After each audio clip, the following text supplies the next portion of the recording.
బాగున్నారండి. మనకి ఇప్పుడు చిక్కుడు పొదలు ఎక్కువ కాయలు కాస్తాయి కదండి, చిక్కుడుకాయలు ఎక్కువ కాస్తుంటాయి.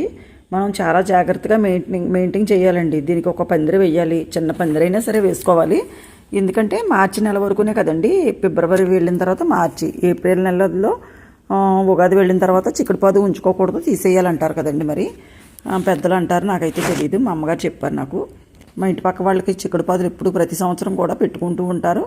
ఆషాఢం వెళ్ళిన తర్వాత పెట్టుకుంటారు. మే నెలలో, ఏప్రిల్ నెలలో దగ్గర దగ్గర ఇంకా పాదులు తీసేసి విత్తనాలు దాచుకుంటారన్నమాట అండి. ఇవన్నీ చాలా నీట్గా ఎప్పుడు కూడా చిక్కుడు పాదుకి ఒక ఏదో చిన్న చిన్న పురుగులాగా పెట్టేసి ఆకు తెగులు ఏదో అంటారు కదండి, అవన్నీ కూడా నేను ఎప్పటికప్పుడు కట్ చేసుకుంటుంటానండి. చూడండి, బఠానీ చిక్కుడు మాట చాలా సూపర్గా ఉంటాయండి టేస్ట్. మీకు వీడియో షేర్ చేశాను పొద్దుట. ఎప్పుడు కూడా మనకి ఎప్పుడు కూడా చిన్న పుచ్చిపోయిన ఆకులన్నీ కూడా ఎప్పుడు క్లీన్ చేసేస్తుండాలండి, ప్రతిరోజు చూసుకుంటుండాలి.